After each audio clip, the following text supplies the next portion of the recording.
Bonjour, nous sommes en 2021 dans le site de l'Institut Docteur Angélique. Nous sommes dans une série de vidéos consacrées aux commentaires de l'Écriture sainte, qui est l'un des 3 canaux de notre révélation avec la tradition, le magistère.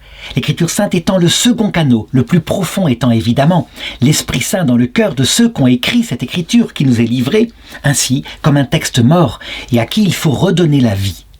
Et j'en suis rendu à la toute fin de cet épître aux Éphésiens, quand saint Paul va parler de la notion de combat spirituel. Le combat spirituel, c'est une analogie métaphorique, où il va comparer notre combat pour obtenir la vie éternelle, parce que c'est le but, évidemment, avec le combat des armées, les armées d'armes de fer. Donc une métaphore, c'est quand on prend une comparaison sensible pour illustrer, évidemment, quelque chose de spirituel. Dans un combat, il faut le savoir, il y a 2 choses à considérer.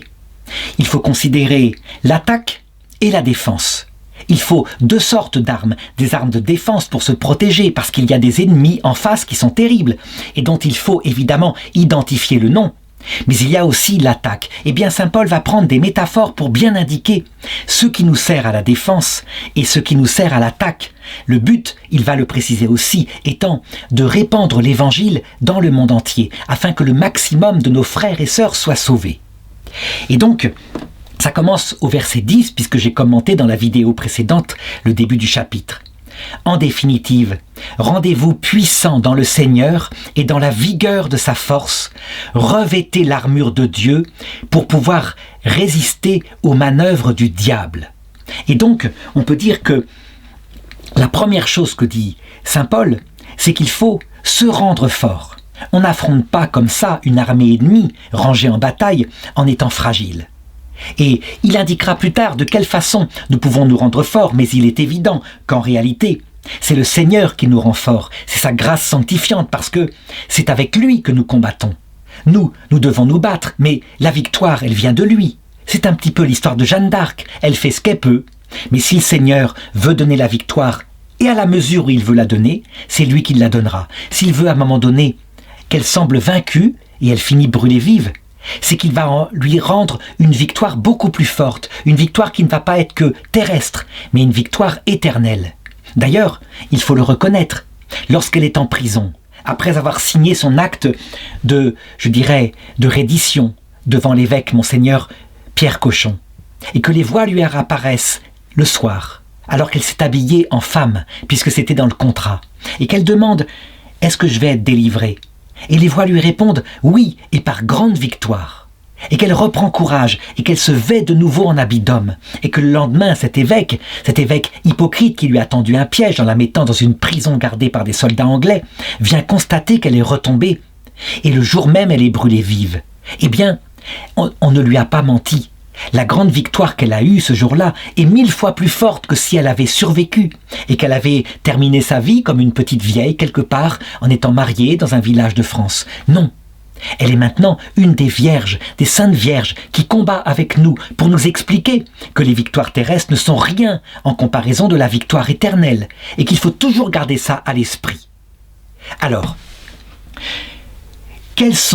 c'est la première chose qu'il faut identifier, quels sont les ennemis dans ce combat spirituel. Eh bien, saint Paul identifie en premier les anges révoltés. Il faut savoir que depuis 50 ans, depuis qu'on a déconstruit quelque part dans l'Église occidentale la théologie, certains ont dit « les démons n'existent pas, ce sont des symboles ». L'Église affirme, avec son credo, le credo du Concile Vatican II, produit par le pape Paul VI, que des anges, certains d'entre eux se sont révoltés contre Dieu, pour un motif très profond qu'elle appelle le mystère de l'iniquité, un motif qui est théologal, ou plutôt le refus de conditions théologales que Dieu donnait pour obtenir la vision béatifique. Le motif des anges n'est pas humain, c'est pas de l'argent, c'est pas de la gloire, c'est pas du plaisir, non, c'est un motif d'ordre angélique, à savoir, ils veulent bien la vision béatifique, c'est-à-dire voir Dieu face à face. Ce sont des intellectuels, donc connaître la cause de toutes les causes, c'est évidemment un bien que aucun d'eux ne peut refuser. Mais ils n'en acceptent pas les conditions, l'humilité, l'amour. Il n'en est pas question. Ils ont compris, effectivement, que si Dieu mettait en premier pour obtenir la vision béatifique les conditions d'humilité et d'amour, Ça voudrait dire que des hommes, et peut-être des femmes, seraient plus humbles, donc plus grands que eux dans l'éternité, ce qu'ils n'ont jamais accepté. Quand on comprend son ennemi, on comprend le combat qui est en jeu. C'est absolument nécessaire. Et donc saint Paul, chapitre 6, verset 12, insiste en disant « Car ce n'est pas contre des adversaires de sang, ça veut dire des humains comme nous, et de chair que nous avons à lutter, mais contre les principautés, les puissances, contre les régisseurs de ce monde de ténèbres, contre les esprits du mal qui habitent les espaces célestes. » Qu'est-ce que c'est que les espaces célestes? Eh bien, c'est pas l'air comme ça, non. Ils habitent notre psychisme. Ils y pénètrent. Ce sont des purs esprits, ça veut dire qu'ils n'ont pas de corps biologique. Certains d'entre eux, peut-être, disent certaines religions, auraient un psychisme. Peut-être. Ça serait des êtres, en tout cas, que la théologie catholique ne connaît pas trop, si ce n'est par ce texte-là. Des esprits intermédiaires, qui seraient des purs esprits avec une sensibilité, si bien qu'ils voient et qu'ils entendent. Les musulmans les appellent les djinns, et pourquoi pas. En tout cas, s'ils existent, ça expliquerait des mécanismes qui nous sont montrés dans l'Évangile, comme par exemple ces démons qui possèdent une pauvre personne auprès du lac de Génézareth. Et plutôt que de retourner en enfer, puisque Jésus veut les chasser, il supplie d'aller dans un troupeau de porcs qui est à côté, ce que Jésus leur permet, et le troupeau se précipite dans la mer, du haut de la falaise.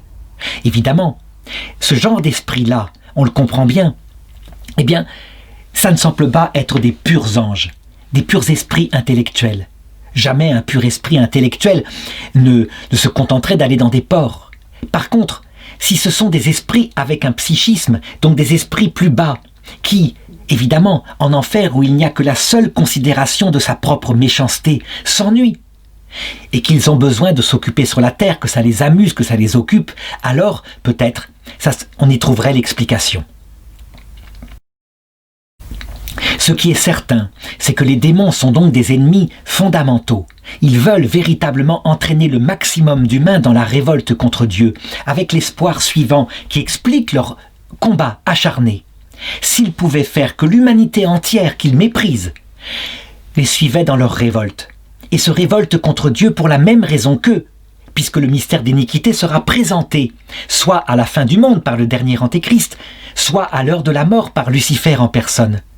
Alors, ils espèrent que Dieu, voyant que l'humanité entière ne veut pas de son projet, que Dieu réformera son plan et qu'il donnera la vision béatifique, qui est un trésor qu'il convoite à tous ceux qui la veulent, tous ceux qui la méritent, c'est-à-dire non pas pour des motifs d'humilité et d'amour, mais des motifs de gloire.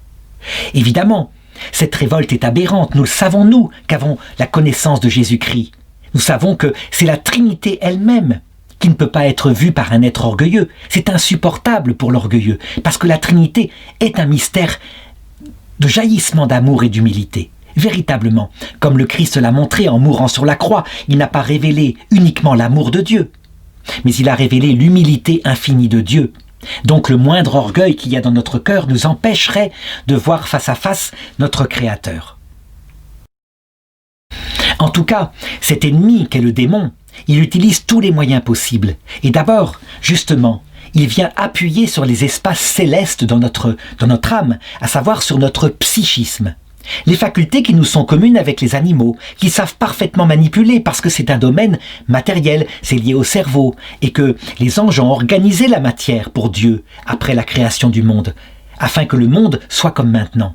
Et donc ils nous tentent, simplement la plupart du temps, en appuyant sur les pédales, si on peut dire comme une voiture, de nos défauts.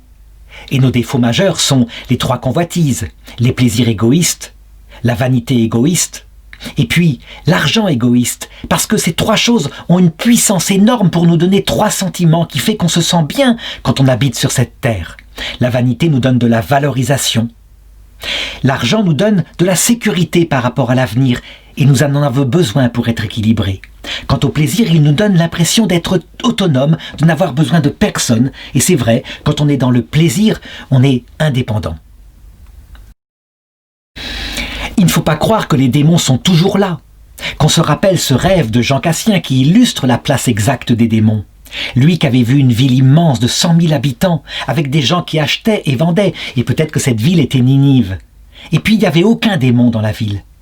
Mais il avait vu au pied de la ville un démon grave en tripotant qui était là, qui surveillait de loin, d'un œil endormi.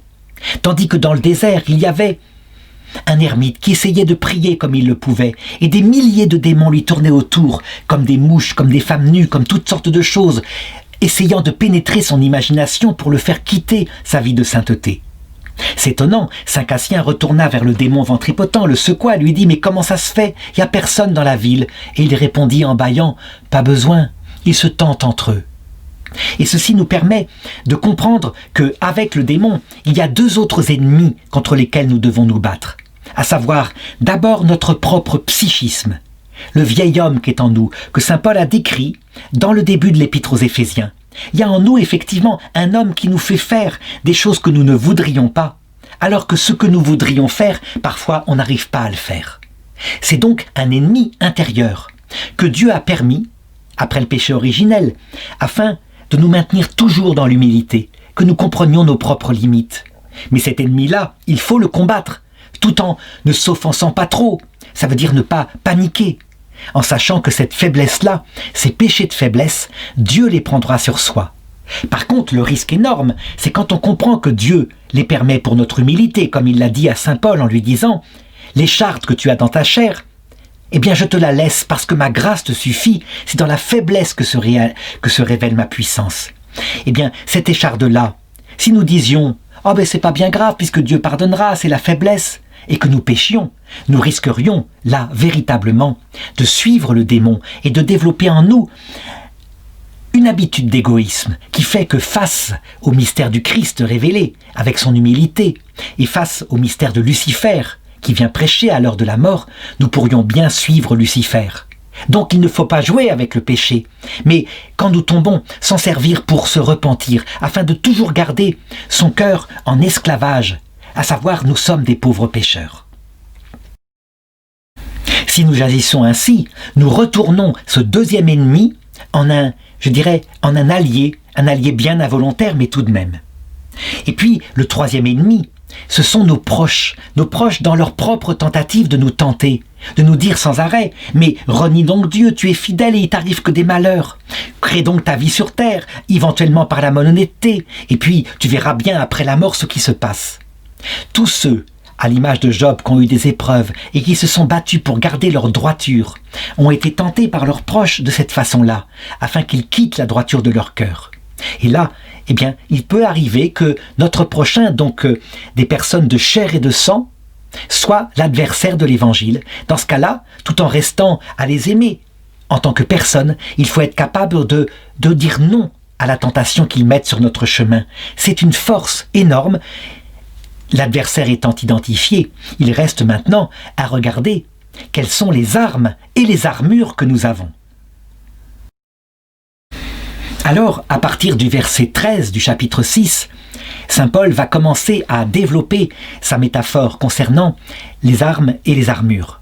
Et il le dit d'abord, c'est pour cela qu'il vous faut endosser l'armure de Dieu, afin qu'au jour mauvais, vous puissiez résister et après avoir mis tout en œuvre, rester ferme.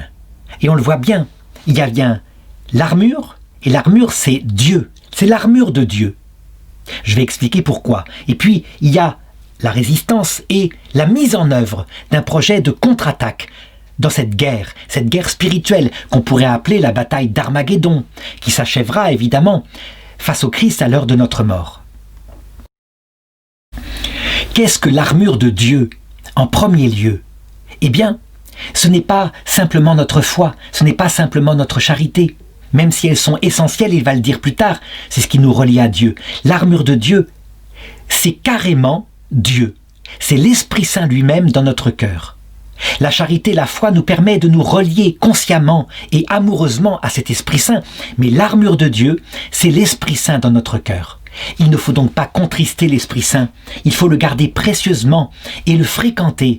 D'ailleurs, à la fin, lorsqu'il aura décrit toutes ces armes, il parlera de la prière, parce que c'est par la prière qu'on entretient la présence de ce doux Esprit Saint qui est comme une colombe farouche. Ça veut dire que si on le contriste, cette colombe peut partir. Et alors, tout d'un coup, on se retrouve démuni. Le reste ne sert à rien. C'est cette flamme de l'Esprit Saint qui est la cause de tout ce qu'il va décrire par la suite. Verset 14. Tenez donc vous debout, avec la vérité pour ceinture, la justice pour cuirasse. Dans ce verset 14, je crois qu'il donne d'abord les armes de défense. Et les armes de défense sont de deux sortes. Celles qui concernent notre intelligence et celles qui concernent notre volonté.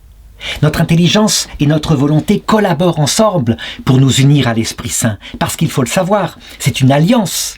Et donc, ce qui fait notre force, alors que l'Esprit Saint, lui, il emplit le monde entier, c'est notre capacité à le fréquenter dans une vie intime nouvelle. Sinon, sa présence, c'est la présence d'immensité. Elle ne nous sert pas à grand-chose, si ce n'est à nous maintenir dans l'existence. Donc, première chose, notre intelligence se tourne vers l'Esprit Saint par la vérité. L'adhésion de l'intelligence, par un acte de foi, à toute la vérité, sans en édulcorer un seul morceau, la vérité totale qui a été prêchée par Jésus-Christ. Il faut évidemment distinguer ce qui est essentiel, fondamental, à savoir les vérités concernant Dieu et sa Trinité, l'incarnation du Verbe, sa mort sur la croix, ce qu'il a enseigné avant de mourir sur la croix, sa résurrection. Mais attention, parmi les choses essentielles, il y a aussi la Vierge Marie, les saints et les anges. Pourquoi ? Mais parce que le terme, ce que nous donne le Christ, c'est pas simplement lui en tant que Dieu. Il nous donne une famille céleste. Nous serons avec les saints et les anges. C'est une église qu'il fonde. Nous ne serons pas des singletons avec Dieu dans le cœur. Nous serons unis à Dieu avec la vision béatifique et avec nos frères que nous verrons comme cela pour l'éternité. C'est une force essentielle et donc on peut le dire. Si on édulcore les saints et les anges et nos proches décédés qui sont dans l'autre monde et qui nous attendent, on se sépare d'un point essentiel de la révélation si on considère que l'amour de Dieu et le commandement de l'amour du prochain en sont un aux yeux de Dieu. Donc, du côté protestant, une vérité fondamentale a été bannie. Et puis, il y a ensuite les moyens pour mieux accéder à ces deux réalités que sont Dieu et le prochain, en cette terre ou dans l'autre monde. Les moyens que Dieu donne, ils sont de plusieurs sortes. Certains ont été gardés précieusement, y compris dans l'orthodoxie, donc la religion orthodoxe, à savoir les 7 sacrements, à savoir l'oraison du cœur, pratiquée, je dirais, au jour le jour. Priez toujours, dira saint Paul plus tard, je verrai comment les orthodoxes le pratiquent. Et puis, il y a un moyen ultime qui n'a pas été gardé par les orthodoxes, mais que nous, catholiques, nous avons la chance d'avoir. C'est le rôle du magistère infaillible du pape. Le pape, oui vraiment, dans la personne de Pierre repose ce magistère et les orthodoxes disent « mais pas du tout ». Les 6 premiers conciles œcuméniques d'ailleurs ont été faits sans la présence du pape et c'était le concile qui était, je dirais, le garant de l'infaillibilité. Les catholiques répondent « oui mais parce que le pape était uni, même de loin au concile. La preuve, regardez le 7e concile œcuménique, le concile de Hieria, où, séparé du pape, vous avez émis, vous orthodoxes, une hérésie gravissime. En bannissant les images qui sont des aides, comme celle derrière moi, des aides pour notre prière, des aides sensibles, des moyens secondaires, mais vous les avez bannis. Et il a fallu le pape de Rome pour rectifier, et vous avez rectifié. Donc, l'infaillibilité, elle est que doctrinale, elle n'est pas pastorale. Les papes se sont comportés parfois comme des criminels, parfois comme des pasteurs absurdes, comme par exemple quand on a déposé une bulle d'excommunication sur l'autel de la basilique Sainte-Sophie à Constantinople. C'était une bêtise. Mais la doctrine est protégée parce que le rocher, c'est Pierre et le successeur de Pierre. D'où le changement de nom que Jésus a donné à Pierre. Évidemment, ce rôle du pape n'est qu'un moyen qui disparaîtra dans l'autre monde, de même que disparaîtront les sacrements et que disparaîtra les textes des évangiles, que les protestants ont gardés précieusement. Mais de l'autre côté, ces moyens-là, tous disparaîtront pour ne garder que la finalité, Dieu et le prochain, dans une union dans l'amour et dans l'humilité qui ne disparaîtront jamais, tandis que la foi sera remplacée par la vision béatifique et l'espérance par la possession de Dieu. Donc, bien se souvenir, notre vérité est très claire, bien la mettre en ordre, se former, c'est la première arme. Un catholique actuel doit être formé. Il ne peut pas être simplement un amour qui croit comme un charbonnier et qui ne comprend pas le mystère. La justice comme cuirasse, ça c'est l'autre aspect. Ça veut dire que aimer Dieu, aimer le prochain, c'est pas un sentiment. Le sentiment peut y jouer, Dieu nous attrape par le sentiment, bien sûr, mais c'est un acte objectif. Ça veut dire que quand on aime Dieu, on fait la volonté de Dieu. Quand on aime son prochain, on aide son prochain. En acte, s'il a faim, on lui donne à manger. S'il meurt de soif parce qu'il n'a pas l'évangile, on lui donne l'évangile. On ne se contente pas de dire « tu meurs de soif, mais tu verras, quand ton niveau de vie aura augmenté, je te donnerai l'évangile. » Parce que ce qui compte d'abord, c'est le corps. Non, on édulcore. Mais de la même façon, si quelqu'un meurt physiquement de soif cette fois et non plus spirituellement, et qu'on lui dit « je te donnerai à boire dans quelques jours, d'abord parlons de l'évangile et tu auras à boire », on fait une faute grave, c'est du bon sens. Donc la charité, la justice, c'est une propriété de la charité, c'est-à-dire quelque chose qui passe à l'acte, qui n'est pas planant, qui n'est pas « Seigneur, Seigneur » et puis prions alors que l'autre a faim et qui véritablement il va mourir d'inanition. Passons au verset 15. Là, il dit « Et pour chaussure, le zèle a propagé l'évangile de la paix. » Pour chaussure. Les chaussures ne sont pas une arme de défense. C'est un instrument d'attaque. Et donc, quelle est la finalité que nous avons, évidemment comme chrétiens, et là, il parle comme apôtre, c'est de répandre par amour l'amour de Dieu dans les cœurs. Quand nous voyons la famine de nos concitoyens en Europe occidentale qui ont banni Dieu de leur cœur et les angoisses et les psychologues qui se développent, nous comprenons que nous avons un travail extraordinaire en répandant par les chaussures du zèle de Dieu, l'amour de Dieu dans le prochain.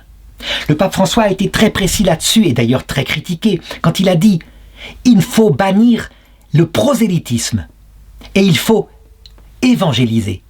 Le prosélytisme, c'est quoi? C'est quand on utilise des instruments mauvais pour évangéliser. Par exemple, qu'on va menacer des petites âmes fragiles de l'enfer alors qu'il leur faut l'amour de Dieu. Ou qu'on va leur promettre de l'argent ou de la nourriture si elles se convertissent, mais sinon elles n'auront pas la nourriture. Ces moyens-là sont abominables. Le seul travail que nous devons faire, c'est de présenter l'évangile au mieux et l'Esprit Saint fera le reste. Il convertira ceux qu'il voudra. L'essentiel, c'est que nous devons le faire en paix parce que nous savons, affirme le Concile Vatican II, c'est qu'il proposera, il offrira à tous, par un moyen connu de lui, la possibilité d'adhérer à ce salut. De telle façon que ceux qui n'y adhéreront pas, ça sera volontaire, ça sera lucide, ça sera définitif parce que parfaitement libre. Donc, c'est la première arme d'attaque, ces chaussures. Et on voit, c'est une arme pacifique. Il aurait pu dire une épée, il va en parler un peu plus loin, mais c'est une épée que je décrirais, l'épée de la parole de Dieu. En tout cas, dans le verset 16, il recommence à parler de l'armure. Pourquoi il insiste tellement sur les armures, les boucliers, etc., les casques? Parce que nous sommes en danger. Tant que nous évangélisons depuis la terre, nous devons nous tenir par une main à la barre du train qui bouge dans tous les sens pour ne pas tomber nous-mêmes, et avec l'autre main évangéliser. Nous pouvons nous enorgueillir, ne serait-ce que en étant connus, parce que, étant apôtres, évidemment, notre parole est entendue.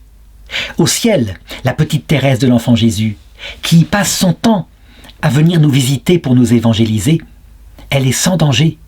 Elle ne risque plus rien pour elle.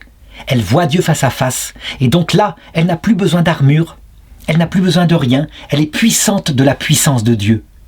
Mais là, saint Paul parle évidemment de nous, combattants de la terre. Et donc, le bouclier suivant qu'il va dire, c'est ceci. Ayez toujours en main le bouclier de la foi, grâce auquel vous pourrez éteindre tous les traits enflammés du mauvais. Parce que le mauvais, il attaque, évidemment. Il attaque par toutes sortes de flèches, qui peuvent être, par exemple, le doute dans notre cœur, mais qui peuvent être aussi les paroles de ceux qui ne croient pas, qui disent « mais tu es un fanatique, tu racontes n'importe quoi, prouve-nous ce que tu dis ». Et qui peuvent être les attaques du démon. Donc les trois adversaires dont j'ai parlé tout à l'heure. La foi, qu'est-ce qu'il entend ici par foi? Je dirais, c'est fondamentalement ici la foi prise dans le sens de la confiance en Dieu. La confiance en Dieu. Une confiance absolue, totale.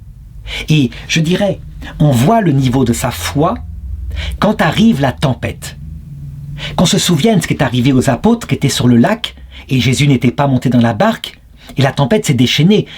Et ils paniquèrent complètement, en disant « nous allons périr ». Quand ils virent s'approcher une forme blanche qui marchait sur l'eau, ils crurent que c'était un fantôme, ils furent effrayés.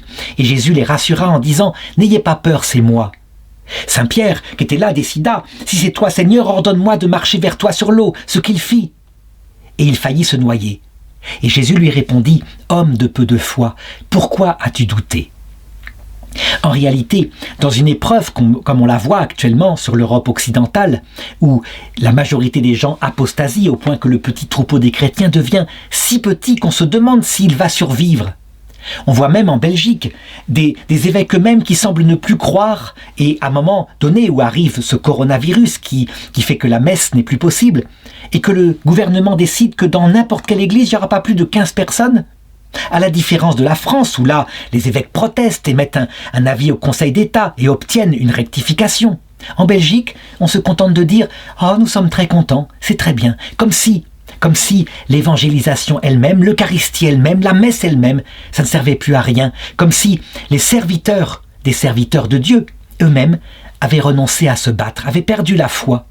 Eh bien, bien au contraire, dans ces épreuves-là, il faut garder une foi totale. Alors la foi totale, c'est facile à dire quand on ne comprend pas. C'est pourquoi je dirais que la foi est beaucoup plus solide quand elle est accompagnée d'une théologie qui comprend ce qui se passe.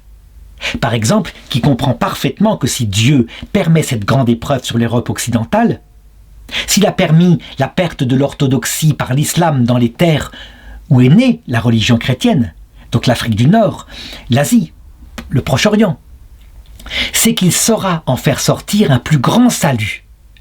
Il n'aurait pas permis ça sinon, puisque Dieu a le pouvoir de faire de ces pierres que voici, c'est-à-dire de ces cœurs durs, des enfants à Abraham, ça veut dire des chrétiens.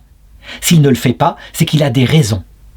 Alors évidemment, l'acte de foi, la confiance totale en Dieu devrait suffire, mais parce que nous sommes fragiles, alors dans ce cas-là, il faut aider sa foi par de la théologie, qui explique pourquoi Dieu fait ça.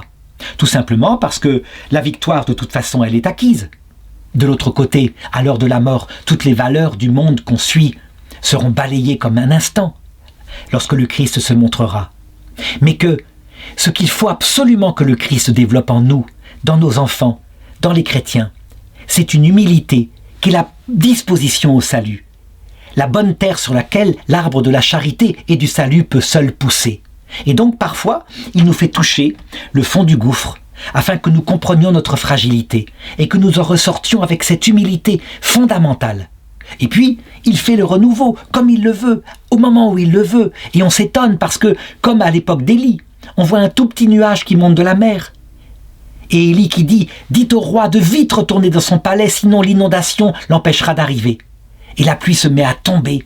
Et on n'est pas assez nombreux pour ramasser le conversion, ce qui se passera probablement à la grande stupéfaction de ceux qui avaient cru que l'Église catholique était finie, parce qu'ils oubliaient quelque chose, que tout ça est dans les mains de l'Esprit Saint. Ils oublient que l'Église, elle n'est pas une société naturelle, qu'il y a un Esprit Saint qui la défend, qui se bat pour elle. Quand la confiance en Dieu est là et qu'elle est accompagnée en même temps de compréhension de ce que Dieu nous veut, évidemment, on est solide, on est armé pour le combat et les traits de l'ennemi, tous les échecs qu'on voit se multiplier, ne font ni chaud ni froid. Le Seigneur sait ce qu'il fait. Donc le guerrier est intact dans le grand combat.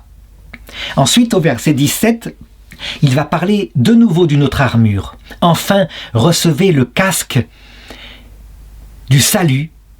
Recevez le casque du salut. Ce casque, c'est ce qui protège la tête, parce que souvent, les attaques de l'adversaire, c'est avec leur masse d'armes de fracasser la tête d'un ennemi. Dès que sa tête est frappée, l'ennemi est au sol, il ne peut plus se battre, évidemment. Donc c'est la protection fondamentale, avec sans doute l'armure, le ventre, etc., le bouclier. Qu'est-ce que c'est que ce casque du salut? C'est ce que je viens de dire. La certitude absolue, raisonnée, que rien ne se fait si ce n'est pour le salut du plus grand nombre.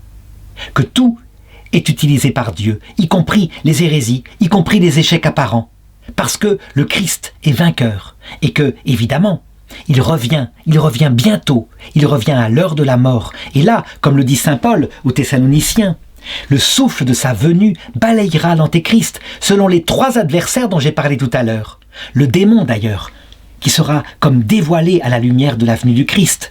Et puis, les pulsions, les faiblesses de l'intérieur de nous-mêmes dont il va nous délivrer instantanément pour que nous devions libres comme Adam et Ève au jardin d'Éden. Et puis, la méchanceté de nos frères qui seront évidemment eux-mêmes subjugués par la venue du Christ avec cette puissance extraordinaire. Une puissance qui est, qui tient en 3 mots la vérité, l'amour et un cœur brisé. La vérité parce que, à sa lumière, lorsqu'il apparaîtra, nous verrons notre propre péché. Et la vérité qui sortira de la bouche du Christ, c'est comme un glaive, évidemment, un glaive qui frappe, qui nous manifeste nos défauts. Mais, heureusement, il n'y aura pas que la vérité, sinon nous serions désespérés. C'est ce que craignait le plus le curé d'Ars, qui avait beaucoup réfléchi sur cette vérité du Christ. Non, cette vérité est entourée de l'amour immense, généreux, total, envahissant, maternel qu'il nous donne, ce qui fait qu'on se sent compris, on se sent aimé, et que cette vérité n'est même plus gênante. Je dirais, on a presque envie de fondre devant lui et de reconnaître ses péchés. Et puis, sommet de l'iceberg, si je peux parler comme ça, parce que le Christ est tout sauf un iceberg, mais voilà, le sommet, ce cœur brisé, cette souffrance, les stigmates du Christ, c'est-à-dire la vision qu'il a souffert pour nous, qu'il est mort sur la croix, qu'il a connu le désespoir, la nuit de l'esprit sur la croix, et donc qu'il nous comprend. Il nous comprend, il est l'un de nous, lui qui n'a jamais péché, qui pourrait nous écraser par sa pureté, il nous comprend. Il se fait donc notre avocat. C'est une puissance extraordinaire, qui fait que quasiment, celui qui a peur d'être perdu, il suffit qu'il se mette à genoux, qu'il ait un petit peu des actes d'amour, qu'il continue de maintenir ça. Mais jamais le Seigneur ne damnera personne. Ceux qui se damnent, c'est ceux qui sont face à ça et qui disent « rien à faire, je m'en moque, c'est ridicule, je veux ma liberté, solitaire s'il le faut, mais je suis d'abord un être qui choisit moi-même le bien et le mal. » Qui pourra tenir comme cela, vu la puissance extraordinaire du Christ ? Je crois qu'il y aura des damnés, certainement, mais qu'il faut des gens extrêmement durs. Quant aux autres, à nous, pauvres pécheurs, eh bien, nous serons bouleversés. Et s'il nous reste à nous purifier, parce que nous considérerons la honte de découvrir notre péché, eh bien, il y a un purgatoire pour cela, après le jugement individuel. Et nous arriverons un jour au paradis. Donc le casque du salut, la certitude que ce Dieu est amour. Et donc la certitude aussi qu'il ne damne personne, que c'est l'homme qui se sépare de lui. Comme disait saint Martin au démon, s'il suffisait, il suffirait que tu demandes pardon à Dieu, que tu te convertisses et le paradis te serait ouvert. Et le démon était parti en hurlant sa haine et sa rage, parce qu'évidemment, ça n'arrive jamais. C'est une hypothèse impossible. La liberté du démon est tellement lucide que rien ne vient modifier ses choix après. Alors, dans la deuxième partie du verset 17, saint Paul reparle d'une arme d'attaque, l'arme dont je voulais parler tout à l'heure, et le glaive de l'esprit, c'est-à-dire la parole de Dieu. Le glaive de l'esprit, c'est-à-dire la parole de Dieu.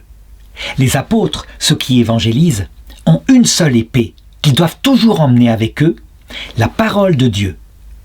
Portée par l'esprit, la parole de l'homme, c'est-à-dire si j'explique par mon propre intelligence la parole de Dieu et que l'Esprit Saint ne vient pas l'accompagner, le cœur de ceux qui l'écoutent ne sera pas touché, ça ne servira à rien, ça ne provoquera aucune conversion. Mais la parole de Dieu que le combattant, le petit humain, Jeanne d'Arc avec son épée, utilise du mieux qu'elle peut, accompagnée de la puissance de l'Esprit Saint, personne ne peut y résister et les cœurs sont en feu. Et ils se tournent vers Dieu, et ils sont pleins d'espérance et de joie parce qu'ils savent que c'est vrai. Personne ne peut résister à l'Esprit Saint, sauf évidemment celui qui est en état de pécher contre l'Esprit Saint. Mais pour être en état de pécher contre l'Esprit Saint, il faut d'abord avoir été touché par l'Esprit Saint, et puis l'avoir ensuite refusé. Voilà le guerrier tel que sainte Thérèse de l'Enfant Jésus se préparait à l'être, un guerrier redoutable, rangé en bataille contre le démon et pour le salut de ses frères. Saint Paul, au chapitre 18, va parler maintenant de quelque chose qui va maintenir en vie cette armure faite de vie, de joie, d'espérance, de charité. Vivez dans la prière et les supplications, priez en tout temps dans l'esprit. Apportez-y une vigilance inlassable et intercédez pour tous les saints.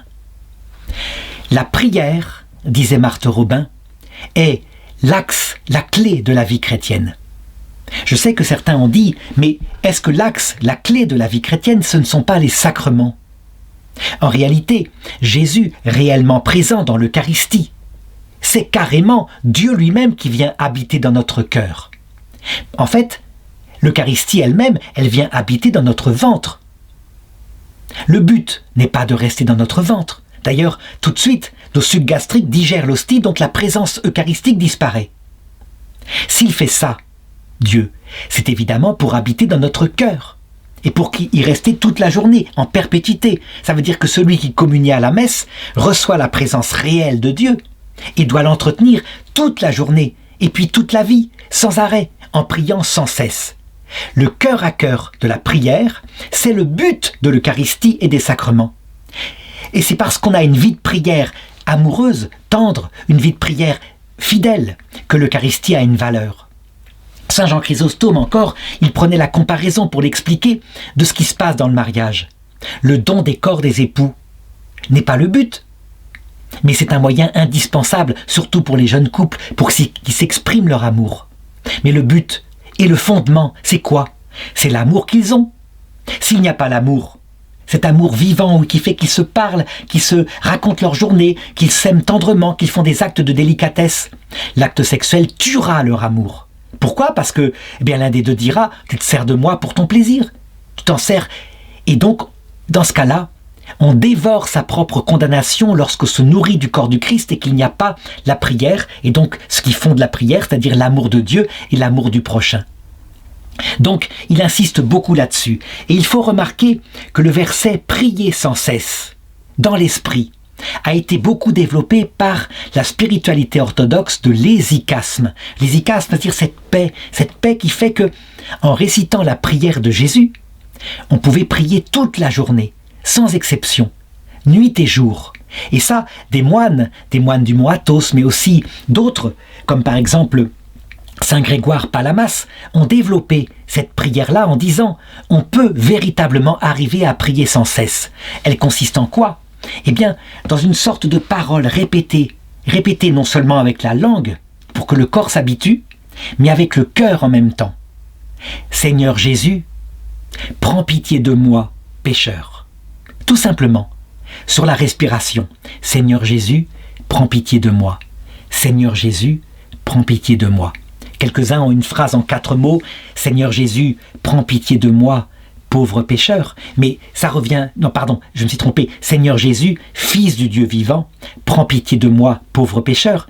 Mais ça revient au même, c'est selon le rythme respiratoire.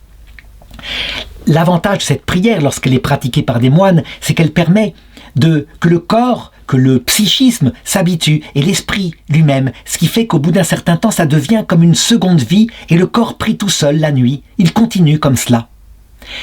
L'inconvénient de cette forme de prière, c'est que l'intelligence est moins stimulée que le cœur. C'est une prière du cœur. Et donc, souvent, les moines disaient, il nous faut aussi nourrir notre intelligence. Comment? Eh bien, en lisant la parole de Dieu. Dans la spiritualité occidentale, nous avons quelque chose d'analogue qui s'appelle le rosaire. Le rosaire qui fait 4 chapelets, donc qui est immense, qui fait donc 200 Je vous le salue Marie, avec des Notre Père, des méditations, des mystères du Christ et de la vie de la Vierge. Il prend toutes les facultés. Il y a ce système de répétition qui fait que l'on prie sans cesse, qu'au bout d'un certain temps, ce rosaire devient habituel. Mais il y a aussi l'intelligence qui est prise par la méditation du mystère du Christ, l'imagination par le fait qu'on se le représente, l'affection par le fait qu'on est dans le cœur de Marie, dans le cœur de Jésus, etc. Donc, c'est une autre forme, et laquelle est la meilleure? Je dirais, personnellement, comme occidental, c'est le rosaire à cause du fait qu'il prend tout l'être, l'esprit aussi, l'intelligence aussi. Alors que, comme je l'ai dit, la prière de Jésus doit être accompagnée de méditation pour nourrir l'intelligence. En tout cas, si on peut prier sans cesse, ce que fait certains moines, par contre, en ce qui concerne nous, laïcs, très souvent, c'est plutôt un état habituel. On fait tout pour le Christ et pour son prochain. Mais prier en acte sans cesse, ça nous est impossible à cause des activités que nous avons dans notre métier et notre famille. Mais, comme dit saint Thomas d'Aquin, cette intention permanente que nous entretenons par des moments de prière, eh bien, le Seigneur, ça lui va tout à fait. L'essentiel, c'est que cette prière, elle a 2 finalités. D'abord, une prière contemplative, et puis une prière supplicative. Contemplative parce que le fondement de tout, c'est de connaître Dieu. Donc de contempler ce qu'il a fait quand il est venu sur terre à travers les mystères de son humanité, ce qu'il a fait dans la Vierge Marie, qui est image avec lui de Dieu. Mais cette prière contemplative, qui est la base d'où tout se nourrit de tout part, doit aboutir à une prière supplicative. En fait, on supplie Dieu pour nos frères, afin qu'il envoie l'Esprit Saint sur eux, afin qu'il les comble de son amour, afin qu'il les emmène au paradis un jour. Voilà pourquoi saint Paul unifie dans la prière le commandement de l'amour de Dieu et celui de l'amour du prochain en disant « Apportez-y une vigilance inlassable, intercédez pour tous les saints ». Nous sommes prêtres, nous intercédons pour tous les chrétiens qui sont soit sur terre, soit au purgatoire dans l'autre monde. Et il continue, verset 19, « Priez aussi pour moi, afin qu'il me soit donné d'ouvrir la bouche pour parler et d'annoncer hardiment le mystère de l'Évangile, dont je suis l'ambassadeur dans mes chaînes. Obtenez-moi la hardiesse d'en parler comme je le dois. » Oui, nous avons un devoir de prier pour nos évêques, pour le Saint-Père, pour les prêtres, pour les diacres, mais aussi pour les fidèles qui sont catéchistes, qui sont apôtres, etc. Ils ont, eux, un rôle particulier, un combat à faire et quelquefois des persécutions à subir. Alors nous devons prier pour eux. Est-ce que ça veut dire que le ministère de ceux qui ont la charge de l'Église serait plus difficile que ceux qui ont la charge d'une famille, qui sont pères et mères de famille? Non, c'est, je dirais, là où nous sommes, de pratiquer de la meilleure façon que nous pouvons ce à quoi nous avons appelé, qui fait que nous sommes des disciples du Christ. Donc finalement, nous devons prier pour tous, avec une intention particulière pour nos pasteurs. Le pasteur, il est dans une perspective de danger particulier. Je l'ai dit tout à l'heure. Le pasteur, celui qui est évêque, celui qui est pape, il est connu, il est célèbre. Il parle dans des églises remplies. Et donc, forcément, il met en danger son propre salut par le risque de la vanité, puisque, je l'ai dit tout à l'heure, il doit se tenir lui-même. Il n'est pas encore dans la vision béatifique. Voilà pourquoi nous devons remercier et prier pour ceux qui ont accepté cette mission. Évidemment, ceux qui font cette mission mal, c'est-à-dire ceux qui ne prennent pas au sérieux cette mission, qui n'y croient pas, qui n'y croient plus, ceux-là, nous devons prier pour autre chose. Ils n'en mettent pas leur âme en danger par amour. Ils mettent leur âme en danger par manque d'amour. Et là, c'est une prière, une supplication envers des pauvres pécheurs qui, malheureusement pour eux, ont hérité d'une charge de responsabilité dans l'Église, et ils auraient mieux fait de ne pas se diriger vers la vocation, si c'est pour en arriver là. À partir du verset 21, saint Paul va terminer sa lettre en revenant à des actes plus personnels, affectueux, parce que c'est cela, la doctrine, ça va bien, les conseils pratiques, ça va bien, mais il est une personne qui parle à d'autres personnes, qu'il a évangélisées, qui sont ses enfants. Et voilà pourquoi il dit « Je désire que vous sachiez, vous aussi, où je suis et ce que je deviens. Vous serez informés de tout, oralement, par Tychique. » Ça veut dire que cette lettre a été confiée à un chrétien qui l'a portée. Et il portait, évidemment, par sa parole, le récit de ce que vivait saint Paul dans sa prison. Tychique, ce frère bien-aimé, qui m'est un fidèle assistant dans le Seigneur. Je vous l'envoie tout exprès pour vous donner de nos nouvelles et réconforter vos cœurs. Que Dieu le Père et Seigneur de Jésus-Christ vous accorde paix. Que Dieu le Père et le Seigneur Jésus-Christ accordent paix aux frères, ainsi que charité et foi. La grâce soit avec tous ceux qui aiment notre Seigneur Jésus-Christ, dans la vie incorruptible. Ce qui est caractéristique de saint Paul, ce qui a motivé toute sa vie, c'est que jamais, même quand il a un moment comme ça plus personnel, où il parle de ce qu'il devient lui-même, jamais il n'oublie ce qui l'unit aux autres chrétiens, qui est vivant, qui est palpable pour lui. Ça veut dire que sa vie de prière fait que jamais il ne se sépare de l'autre monde, qui est comme camouflé par un très fin rideau. Donc il a le cœur au ciel tout en étant encore sur cette terre. Et donc il le dit, notre Seigneur Jésus-Christ, la vie incorruptible. C'est ce qui a fait la force de saint Paul. Pourquoi ne s'est-il jamais écroulé dans tous les malheurs qu'il a eus, les naufrages, les flagellations? C'est qu'il le savait, il était sur terre pour très peu de temps. Un peu comme un instrument inutile d'ailleurs. Un instrument que le Seigneur s'était choisi et ça lui suffisait. Le Seigneur, évidemment, lorsqu'il l'a accueilli dans l'autre monde, ne l'a pas traité en instrument inutile. C'est saint Paul qui doit se traiter en instrument inutile, et c'est nous-mêmes qui devons le faire. Le Seigneur, lui, quand on s'abaisse comme ça, il nous élève. véritablement. Et donc Saint Paul, par ses lettres, mais aussi par son action, on ne pense pas assez, parce que c'est un intellectuel, qu'il vient sans arrêt sur terre, afin de nous inspirer, de nous expliquer ce qu'il a voulu dire dans ses lettres. Saint Paul ne cesse de venir sur terre et qu'il agit pour nous, comme nous le ferons lorsque nous serons dans la vie incorruptible. Ça veut dire que nous passerons notre temps à venir visiter depuis la vision béatifique et invisiblement, parce que c'est un temps où il faut laisser les enfants de la terre toucher leur misère.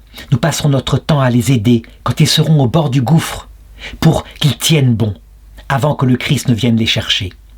Nous aurons un rôle particulier à l'époque du dernier Antéchrist, lorsque le mystère de l'iniquité dont je parlais tout à l'heure sera sur terre, et qu'on fera croire aux pauvres humains qu'il y a une vie éternelle et qu'elle est celle que propose Lucifer. On ne meurt pas, on choisit soi-même le bien et le mal, mais on n'aime personne. Alors nous serons là pour aider les petites âmes fragiles, désespérées, qui n'auront plus envie de vivre ni sur terre ni dans l'autre monde, puisque le cœur de l'homme n'est pas fait pour ça. Et pour leur remettre un peu d'espérance en disant « Tenez bon, c'est un moment à passer, mais ce n'est pas vrai, il ment. Il y a véritablement, de l'autre côté de ce monde, un vrai Dieu, créateur du monde, qui est bon, qui est amour, qui est mort sur la croix pour nous. Et on verra son éternité, son infinité face à face, en présence de notre prochain, pour l'éternité. »